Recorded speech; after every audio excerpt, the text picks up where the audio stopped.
नमस्कार, स्वागत है आप सभी का सुजस सारांश की इस क्लास में। मैं हूं आपके साथ विपिन कुमार शर्मा और इस क्लास में हम पढ़ते हैं राजस्थान का करंट अफेयर्स, जिसका आधार होता है राजस्थान सरकार की सुजस पत्रिका, जो कि राजस्थान सरकार के सूचना एवं जनसंपर्क विभाग द्वारा प्रकाशित की जाती है।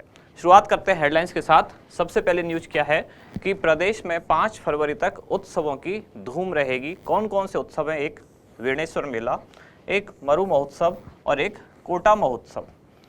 मरु महोत्सव हमने अभी कुछ दिन पहले पढ़ा था, तब इसके बारे में जानकारी आई थी कि ये 3 से 5 फरवरी यानी कि 3 दिवसीय एक उत्सव रहने वाला है।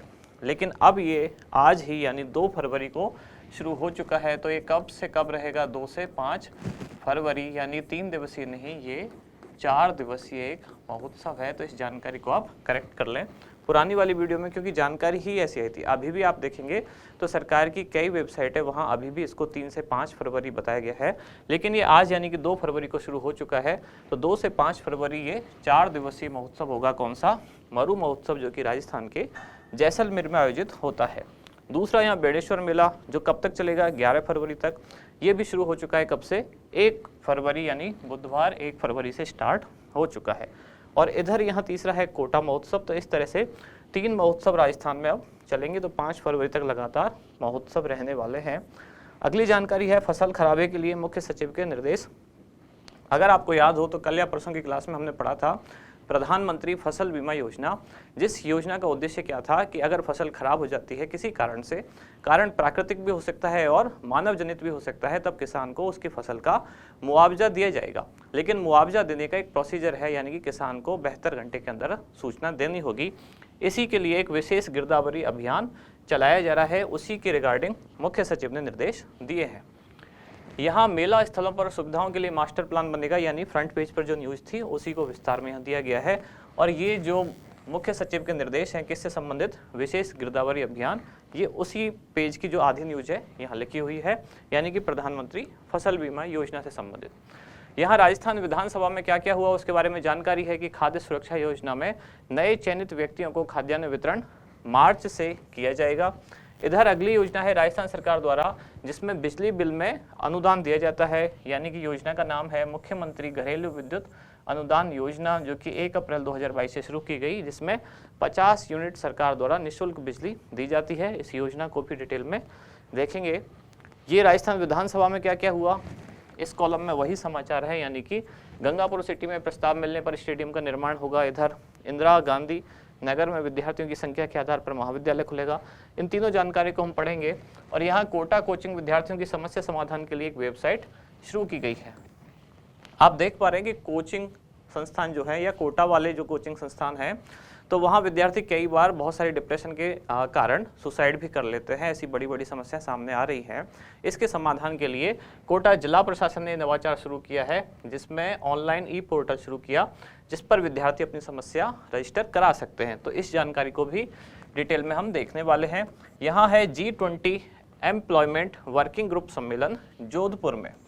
तो शेरपा सम्मेलन कहाँ हुआ है? उदयपुर में। जब मैंने वो पढ़ाया था तब कहा भी था किसी न किसी एग्जाम में हो सकता है सीधा यही क्वेश्चन पूछ ले कि राजस्थान कि G20 ग्रुप का शेरपा सम्मेलन कहाँ आयोजित हुआ। तो ऐसा ही क्वेश्चन पूछ भी ले गया था, आपको केवल शहर याद रखना था, उदयपुर। अब इसका जो दूसरा सम्मेलन है, यानी कि दूसरी जो मीटिंग है, अब वो राजस्थान के कहाँ हो रही है? जोधपुर में। तो आपको इस शहर का नाम भी याद रखना है कि अब इसकी दूसरी मीटिंग कहाँ होने वाली है? जोधपुर में। बढ़ें आगे अगले पेज की तरफ। इस पेज पर है हमारा इंडेक्स, यानी कि कौन कौन सी जानकारी है जिनको हम डिटेल में देखेंगे। तो सबसे पहले मुख्यमंत्री घरेलू विद्युत अनुदान योजना, उसके बाद प्रधानमंत्री फसल बीमा योजना, इसको हमने अभी कुछ दिन पहले भी पढ़ा था। फिर है कोटा में कोचिंग विद्यार्थियों की समस्या समाधान हेतु वेबसाइट, कौन सी वेबसाइट है उसको देखेंगे। और लास्ट में विधानसभा सत्र, यानी कि क्या क्या खास बातें हुई विधानसभा में सत्र के दौरान, उनको समझेंगे।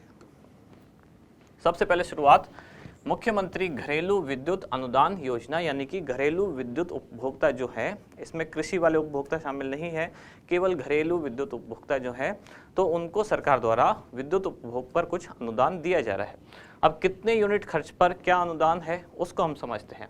इस योजना की घोषणा की गई थी कब? जब राज्य का बजट प्रस्तुत किया गया वर्ष 2022-23 का। और ये कब पेश किया गया था? ये 23 फरवरी 2022 को प्रस्तुत किया गया था। अब अगला बजट आने वाला है, कुछ विधानसभा का सत्र चालू ही है, तो हो सकता है कुछ ही टाइम बाद। पहले डेट दी गई थी 8 फरवरी, अब शायद उसको 10 फरवरी कर दिया गया है, यानी कि जल्द ही अगला बजट भी 2023 वाला आने वाला है। 2022 वाला बजट कब आया था? तो वो आया था 23 फरवरी को। इसी दिन घोषणा की गई थी कि मुख्यमंत्री घरेलू विद्युत अनुदान योजना क्या रहने वाली है, जो शुरुआत कब से हुई, लागू हुई थी 1 अप्रैल 2022 से, जिसका उद्देश्य क्या है कि घरेलू विद्युत जो उपभोक्ता हैं उनको बिजली पर होने वाले व्यय में राहत प्रदान करना। अब ये राहत कैसे प्रदान की जाएगी, यहाँ वो डिटेल लिखी हुई है। राहत ऐसे कि 50 यूनिट प्रति माह तक अगर बिजली उपभोग कोई करता है उपभोक्ता, तब उससे कोई भी बिजली का बिल नहीं लिया जाएगा, यानी कि शून्य। लेकिन यदि उसकी खपत 100 यूनिट तक है, तब शुरू की 50 यूनिट तो निःशुल्क, और उसके बाद जो 51 से लेकर 100 यूनिट तक होगी, अगली 50 यूनिट पर 3 रुपये प्रति यूनिट उसको क्या दी जाएगी, सब्सिडी। ये जरूर ध्यान रखें, ये 3 रुपये प्रति यूनिट चार्ज नहीं है, ये 3 रुपये प्रति यूनिट सब्सिडी है या अनुदान है, ऐसे कह सकते हैं। यानी कि मान लेते हैं 1 यूनिट का खर्च अगर 7 रुपया होता है, इसमें से 3 माइनस कर दिया जाएगा, यानी कि अगली 50 जो यूनिट हैं उस पर उसको 4 रुपये प्रति यूनिट चार्ज देना होगा। और यदि 150 यूनिट तक उसका खर्च होता है, तो 150 यूनिट तक 3 रुपये प्रति यूनिट सब्सिडी, और उसके बाद अगली 150 यूनिट पर 2 रुपये प्रति यूनिट की सब्सिडी दी जाएगी। ये सब्सिडी है, यानी कि जो बिजली यूनिट की रेट है उसमें से इतने रुपए माइनस करके बिल उसका आएगा। तो ये इस योजना का विवरण है। इसमें आपको खास बात क्या रखनी है, 50 यूनिट तक शून्य, ये जरूर याद रखना है, 50 यूनिट तक शून्य, और 100 यूनिट तक कितनी उसको सब्सिडी दी जाएगी, 3 रुपये प्रति यूनिट। अगले 50 के बाद जो अगले 100 हैं, अगले 50 हैं, यानी कि 51 से लेकर 100 यूनिट होने तक 3 रुपये प्रति यूनिट सब्सिडी। इसके बाद अगली योजना है प्रधानमंत्री फसल बीमा योजना। इस योजना को कुछ दिन पहले पढ़ा था हमने। कब से शुरू हुई है, 13 जनवरी 2016 से। ये केंद्र और राज्य सरकार दोनों द्वारा संचालित योजना है। उद्देश्य क्या है कि अगर फसल खराब हो जाती है किसान की किसी स्थिति में, तब उसको एक बीमा कवर प्रदान किया जाए। कौन कौन सी फसल पर कितना प्रतिशत बीमा की किस्त किसान को पे करनी होगी, तो खरीफ की फसल पर प्रीमियम का 2%, रबी फसल पर 1.5%, वाणिज्यिक व बागवानी फसल पर 5%। ये किसान की देयता के बाद जो बची बीमा किस्त है, इसकी लागत का वहन किसके द्वारा, तो राज्य व केंद्र सरकार दोनों के द्वारा किया जाएगा सब्सिडी के रूप में। किस विभाग द्वारा संचालित है, तो भारत सरकार यानी कि केंद्र सरकार के कृषि एवं किसान कल्याण मंत्रालय द्वारा योजना का संचालन किया जाता है। योजना के बारे में डिटेल में एक इमेज है यहाँ, जो सरकार का विज्ञापन है वहीं से लिया गया है कि योजना के अंतर्गत स्थानीय आपदा जैसे कि ओले पड़ना, जमीन धंसना, जल का भराव, बादल फटना या प्राकृतिक आग, इनसे अगर नुकसान होता है तो पहले नुकसान का खेतवार आकलन किया जाएगा और फिर उसका जो बीमा प्रीमियम बीमा कवर जो है उसका भुगतान किया जाएगा। फिर है आगे निष्फल बोवाई, यानी बोवाई तो की लेकिन अंकुरित नहीं हो पाए पौधे, या खड़ी फसल का नुकसान होना, या फसल कटाई के 14 दिन बाद तक कोई प्राकृतिक आपदा जैसे कि चक्रवात या बेमौसम बारिश, इनसे नुकसान होता है, तब भी खेतवार आकलन किया जाएगा और फिर उसके बाद भुगतान किया जाएगा।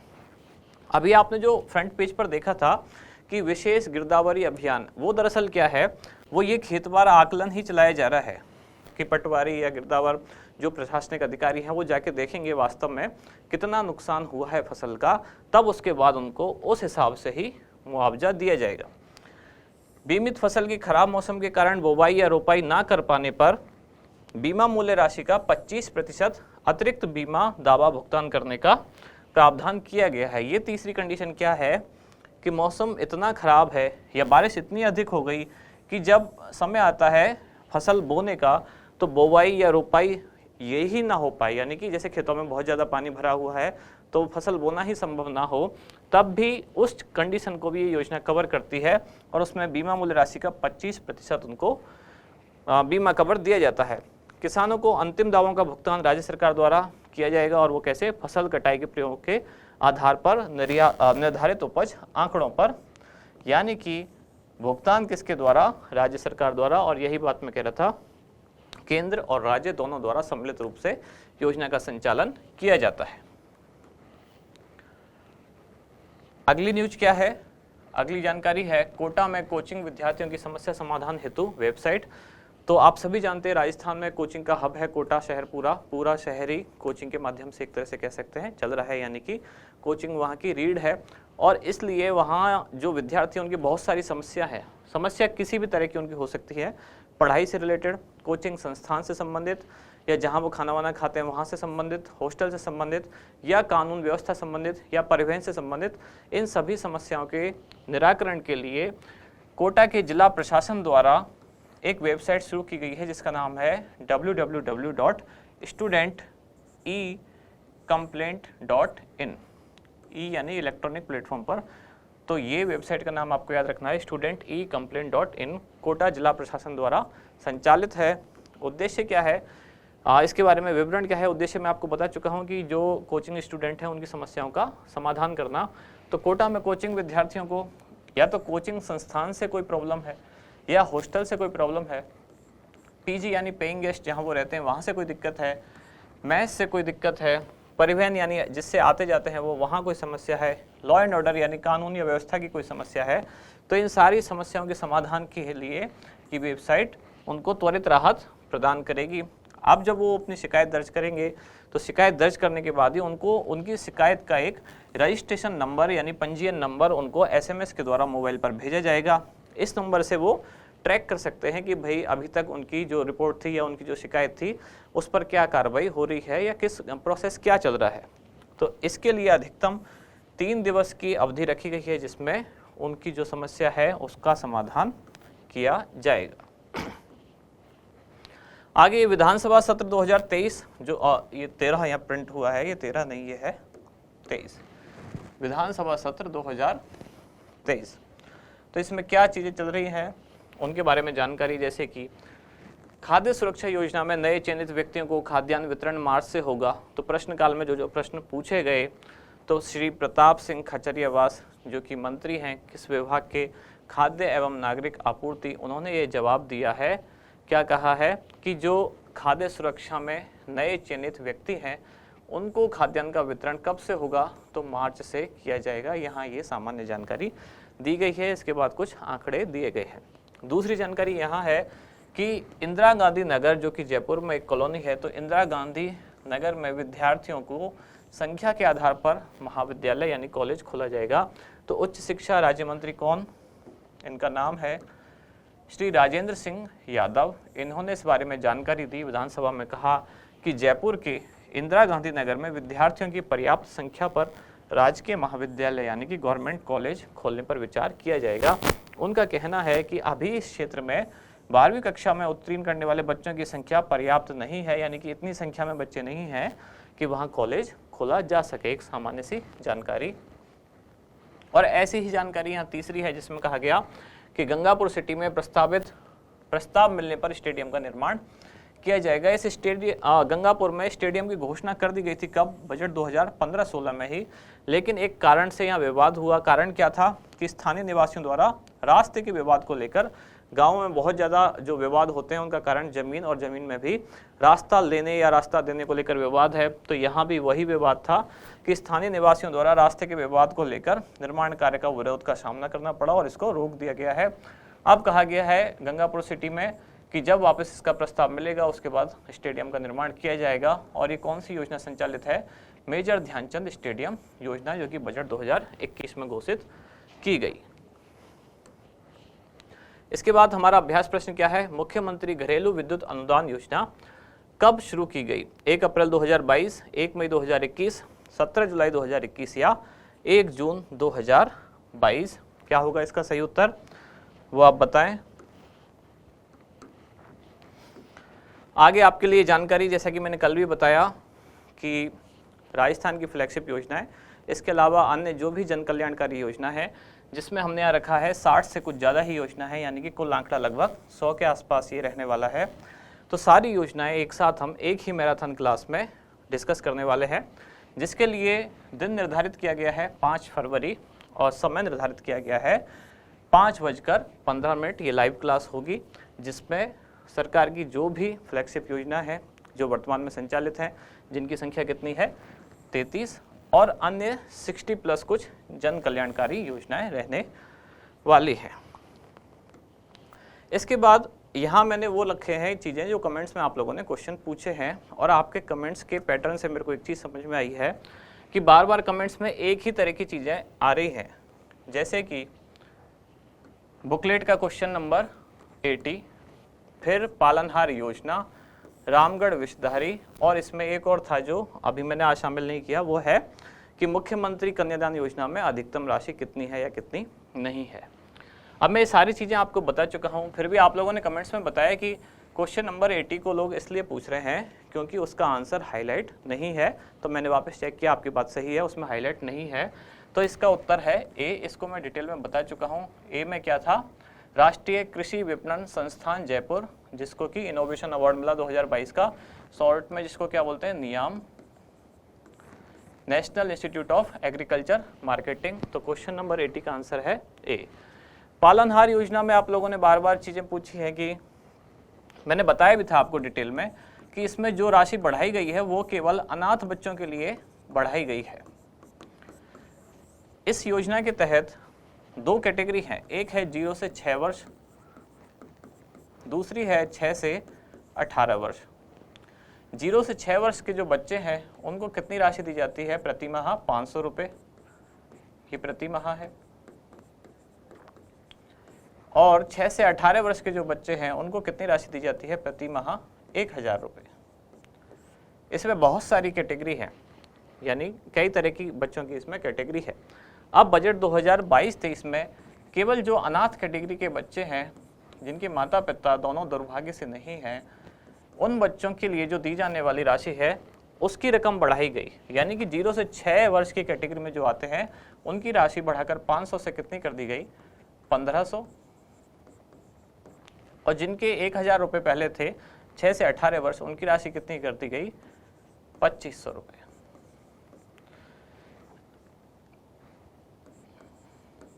मैंने आपको एक स्क्रीनशॉट भी दिखाया था जो मुख्यमंत्री का बजट भाषण था, जिसमें उन्होंने पूरी जानकारी डिटेल में समझाई हुई थी। तो ये जो बढ़ी हुई रकम है ये केवल अनाथ बच्चों के लिए है, बाकी अन्य जो कैटेगरी है उनके लिए यही रकम है। अब आपने इसमें कई क्वेश्चन पूछे कि सर अगर क्वेश्चन में अनाथ ना दे तो, या क्वेश्चन में डायरेक्ट पूछ ले तो, या ऐसा ना करके ऐसे पूछ ले तो ऐसा कुछ नहीं होगा, कुछ ना कुछ तो उसमें दिया हुआ होगा ही, क्योंकि ऐसे कैसे क्वेश्चन पूछेंगे, कुछ ना कुछ जानकारी तो दी हुई हो गई, तो उसी आधार पर उसका आंसर डिसाइड होगा कि सामान्यतः पूछा गया है तब ये है, अनाथ बच्चों के लिए पूछा गया है तब ये है। ऐसे भी पूछा जा सकता है कि कितनी राशि बढ़ाई गई है अनाथ बच्चों के लिए, तब आपको इसमें से ये घटा के बताना है कि 0 से 6 वर्ष के लिए कितने 1000 रुपये बढ़ाई गई है और 6 से 18 वर्ष के लिए 1500 रुपये बढ़ाई गई है। तो सारी जानकारी आपको ध्यान में रखनी है।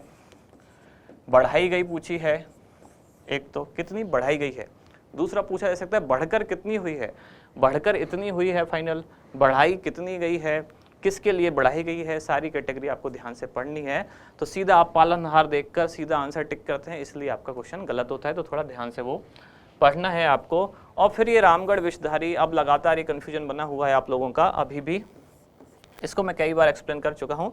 आपके कन्फ्यूजन का कारण ये है क्योंकि बुकलेट में पहले गलत गया है और शुरू वाली मेरी क्लास में भी मैंने इसका आंसर कुछ और बताया था, वापस उसको करेक्ट भी किया। तो इसमें रामगढ़ विषधारी सबसे बड़ा है क्षेत्रफल के हिसाब से, रामगढ़ विषधारी के बाद है रणथंभौर, रणथंभौर के बाद है सरिस्का, और सरिस्का के बाद है कौन सा? मुकुंदरा हिल।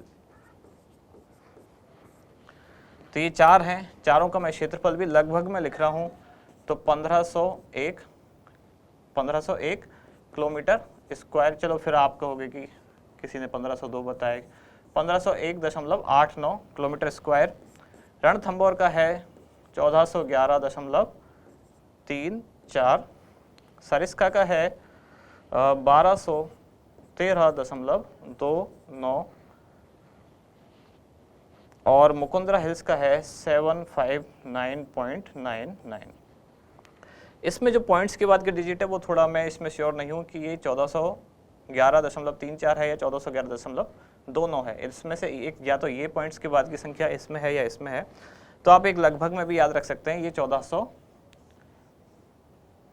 इसमें मैं श्योर नहीं हूँ, इसलिए बाद में पॉइंट में हटा रहा हूँ। इन दोनों में मैं श्योर हूँ, इसमें यही है, इसमें यही है। तो रणथंभौर में 1411 आप मान लें, सरिस्का का वर्ग किलोमीटर में क्षेत्रफल 1213, मुकुंदरा हिल्स का 559.99 यानी 560 आप कह सकते हैं, और रामगढ़ विस्तारी 1501.89 यानी कि 1502 वर्ग किलोमीटर कह सकते हैं। ये इसका क्षेत्रफल है। इसके आधार पर अब 1 2 3 4 कौन से होंगे, तो रामगढ़ विस्तारी फर्स्ट होगा, रणथंभौर सेकंड होगा, सरिस्का थर्ड होगा और मुकुंदरा हिल्स फोर्थ होगा। एक और चीज़ मुझे समझ में आई कि लगातार आपके क्वेश्चन जो हैं वो कॉमन क्वेश्चन ही है, जिनको मैं पहले कई बार बता चुका हूँ, क्योंकि मैं आपकी केवल वही वीडियो, जैसे कि आज की लेटेस्ट वीडियो है या हो सकता है कल की वीडियो है, नॉर्मली मैं उनके ही कमेंट्स पढ़ता हूँ जो 1 या 2 दिन पुरानी वीडियो होती है। लेकिन हो सकता है किसी स्टूडेंट ने पहली वाली वीडियो ही अब देखी है और उसका डाउट तब आता है, तब उसका पूछना क्वेश्चन सही बनता है। और पुरानी वीडियो पर मान लेते हैं आपने फर्स्ट वीडियो अब देखी है, तो फर्स्ट वीडियो पर अगर आपने कमेंट किया है तो हो सकता है मैं वो कमेंट कभी देख ही ना पाऊँ, हो सकता है इतनी पुरानी वीडियो में मैं जा ही ना पाऊँ।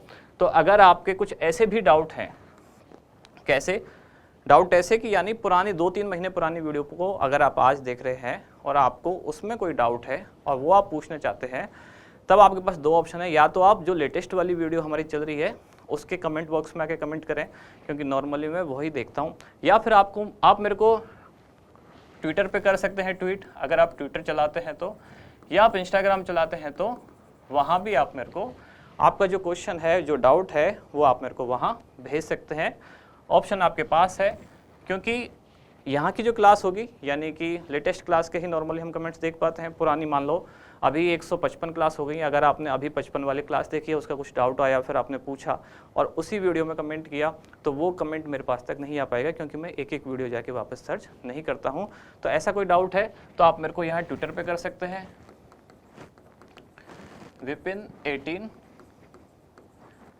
ये मेरा ट्विटर हैंडल है इस पर, और इंस्टाग्राम पर ये मैंने अभी शुरू किया है, 2-4 दिन पहले ही, कल परसों ही शुरू किया है, विपिन कुमार शर्मा 7713।